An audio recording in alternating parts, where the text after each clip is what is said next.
Assalamualaikum warahmatullahi wabarakatuh. Alhamdulillah. Alhamdulillahirabbil alamin. Wal 'aqibatu lil muttaqin wala udwana illa 'alal zalimin. Wa sallallahu wa sallama ala imamil mursalin habibir rabbil alamin sayyidina wa maulana Muhammad sallallahu alaihi wasallam wa ala alihi wa ashabihi wa tabi'ina lahum bi ihsanin ila yaumiddin, amma ba'd. Pemirsa yang dicintai oleh Allah Subhanahu wa taala, akhlak bisa berubah. Akhlak seseorang bisa berubah dari buruk menjadi buas. Jangan kau kerdilkan dirimu dengan mengatakan, ini sudah watakku, ini sudah tabiatku yang tak bisa berubah. Sebagaimana binatang buas yang bisa dijinakkan, begitu juga adab dan akhlak yang bisa dikendalikan. Pemirsa yang dimuliakan oleh Allah Subhanahu wa taala, sering kita itu mengkambing hitamkan nasib. Nasibku memang seperti ini, akhlakku memang seperti ini, jadi nggak bisa berubah. Di saat engkau berbicara seperti itu, mau nggak mau engkau menunjukkan dirimu putus asa. Satu, orang yang putus asa akan jauh dari rahmatnya Allah Subhanahu wa taala. Yang kedua, engkau mengkerdilkan dirimu, melemahkan dirimu untuk tidak berubah menjadi semakin baik. Maka hal itu sangat tidak dibolehkan. Akhlak bisa dirubah, akhlak bisa dirubah, akhlak bisa dirubah. Batu yang keras saja, batu yang keras yang bertahun-tahun bisa ditumbangkan.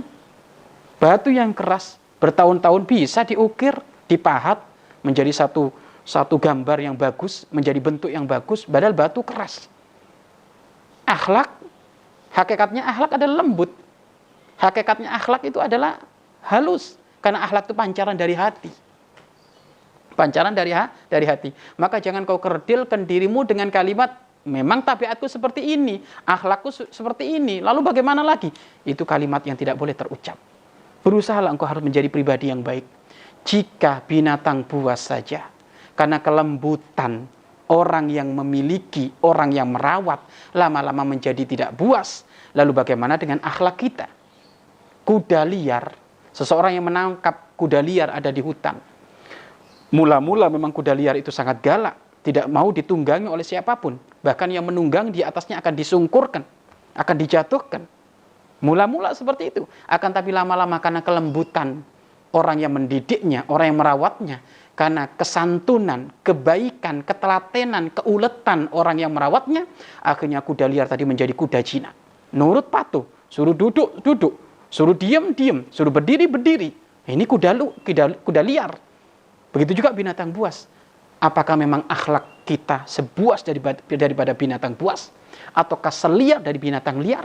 Tidak. Karena kita manusia. Manusia itu punya otak, daya pikir yang sangat kuat dibandingkan binatang. Binatang aja nggak punya otak, tidak punya daya pikir yang kuat seperti manusia, bisa dilembutkan, bisa yang dijinakkan, yang tadi sifatnya frontal. Lalu bagaimana dengan manusia? Sangat bisa. Yang menjadikan tidak bisa itu apa? Karena tidak ada kemauan. Mengejas dirinya ini memang sudah rusak, sudah bejat, maka nggak boleh. Itu jelek prasangka kepada Allah, suudzon kepada Allah, putus asa. Putus asa dimurkai oleh Allah. Sehingga disebutkan dalam sebuah riwayat, Allah membenci dua orang. Satu, iblis. Dua, putus asa. Orang putus asa itu hakikatnya dia telah ingkar dengan rahmat Allah, ingkar dengan kebesaran Allah. Bahaya orang yang seperti itu. Dan berapa banyak orang dengan seperti itu akhirnya dia nggak mau berubah. Maka tidak boleh. Tidak ada kata istilah tidak bisa menjadi baik. Tidak ada kata istilah tidak bisa berubah. Tidak benar dan tidak boleh diucapkan istilah tidak bisa kami menjadi baik. Itu kalimat putus asa, nggak boleh. Maka jadikan diri Anda, insya Allah kami ingin semakin baik. Insya Allah kami berusaha lagi. Insya Allah kami akan menjadi semakin sukses. Lah terus harus seperti itu. Harapanmu kepada Allah harus sangat besar. Karena Allah yang menggenggam hati kita. Mungkin ada di antara kita pecandu narkoba. Jangan kau berkata, susah aku akan menghilangkan narkoba. Enggak. Kalau mungkin melihat keterbatasanmu, melihat kekuranganmu, memang tidak mungkin keluar dari urusan obat-obatan terlarang. Tapi kalau kita melihat kebesaran Allah, sangat mungkin. Maka biasakan Biasakan, biasakan. Siapapun yang kepleset, siapapun yang terjerumus, biasakan setelah kepleset, terjerumus, ngambil wudhu, sholat, nangis kepada Allah. Minta pengampunan Allah. Karena itu adalah harapan engkau akan kembali dan akan diangkat dari wilayah yang haram tadi itu. Biasakan seperti itu.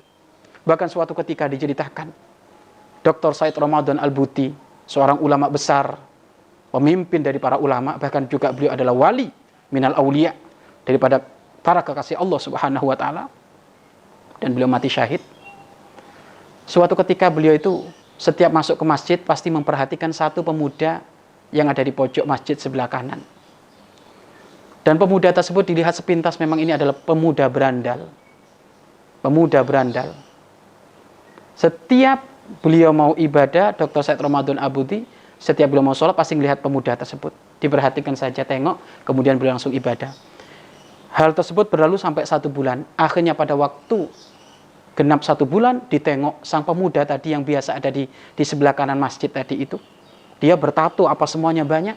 Tiba-tiba saat itu beliau nangis sejadi-jadinya. Nangis sejadi-jadinya. Akhirnya dideketin oleh Dr. Said Ramadan Al-Buti. Ada apa engkau? Apa yang menjadikan kamu nangis? Ada apa engkau? Maka beliau tambah nangis itu pemuda tadi. Syekh, doain saya, biar saya bisa tobat. Saya ini suka mabuk, saya suka zina. Dan aku rindu bertobat kepada Allah Subhanahu wa ta'ala. Dan sekarang Allah menggugah aku untuk bisa mencurahkan air mataku berderai nangis kepada Allah Subhanahu wa ta'ala.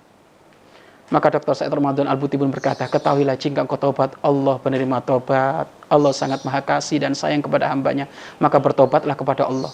Nah dari sini bisa kita fahami, siapapun yang masih berada dalam kubang kemaksiatan, kamu jangan putus asa. Andaikan engkau masih melakukan itu, tapi setelah engkau melakukan segera tobat, minta maaf kepada Allah.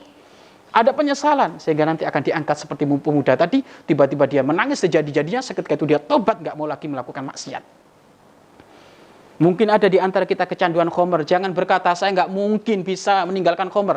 Jangan engkau putus rahmatnya Allah seperti itu. Jangan. Tapi katakan, saya besok akan berhenti dari khamr. Saya akan kembali kepada Allah. Saya akan tobat kepada Allah. Menyesallah. Bertobatlah. Maka nanti akan diangkat kita, dientas oleh Allah. Sehingga kita akan menjadi pribadi yang soleh. Ketahuilah, jika dirimu tadinya seorang pecandu khamr, tiba-tiba engkau tobat, maka ketahuilah, ini termasuk adalah wilayah kemuliaan yang sangat hebat. Karena Allah Subhanahu wa ta'ala sangat senang jika ada seorang hamba yang tadinya terjumus dalam kubangan dosa, kemudian dia bertobat kepada Allah, Allah sangat gembira sekali, senang sekali. Dan kalau sudah Allah gembira, senang kayak gitu, maka hambanya tadi akan diberi surganya, akan diberi pengampunannya oleh Allah Subhanahu wa ta'ala. Mungkin ada di antara kita kecanduan, mungkin na'udzubillah min dzalik zina, na'udzubillah min dzalik pekerjaan kotor. Jangan kau mengecilkan rahmat Allah. Jangan kau mengecilkan kasih sayang Allah. Jangan kau mengecilkan pintu taubat.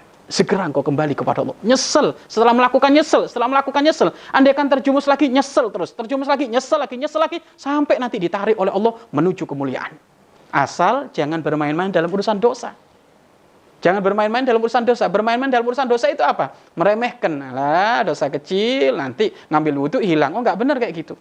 Kalau engkau tiba-tiba setelah tobat nyesel, tiba-tiba terjumus lagi, karena bukan kesengajaan, terjumus, tobat lagi, terjumus, tobat lagi, insya Allah diampuni oleh Allah. Tapi jangan ngeremehkan. Allah maha pengampuni.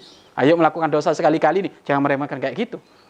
Orang meremehkan itu beda dengan orang yang terjerumus.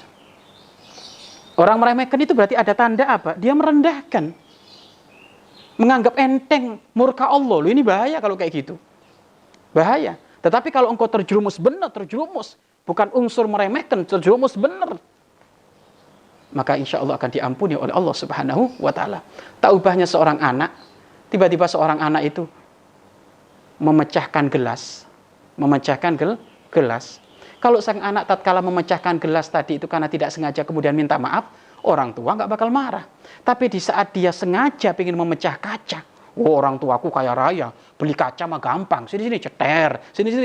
Loh ya marah. Marahnya apa? Bukan urusan gelasnya, tapi kurang ajarnya ngeremehkan itu.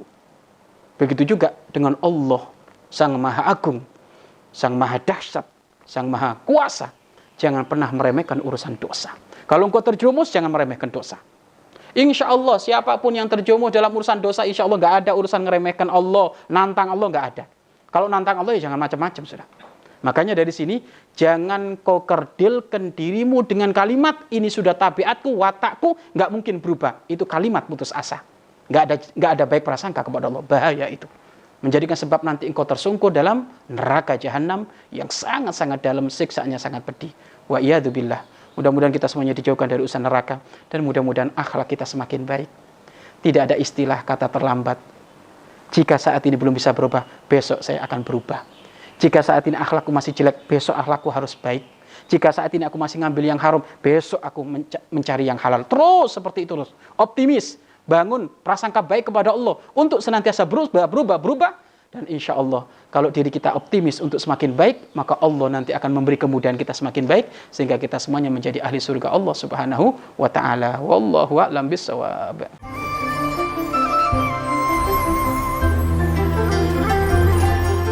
Sahabat Al-Bahjah TV, setelah menyaksikan video ini, jangan lupa bersolawat kepada baginda Nabi Muhammad. Shollu ala Nabi Muhammad. Allahumma sholli alaihi wa ala alihi wa sahbihi.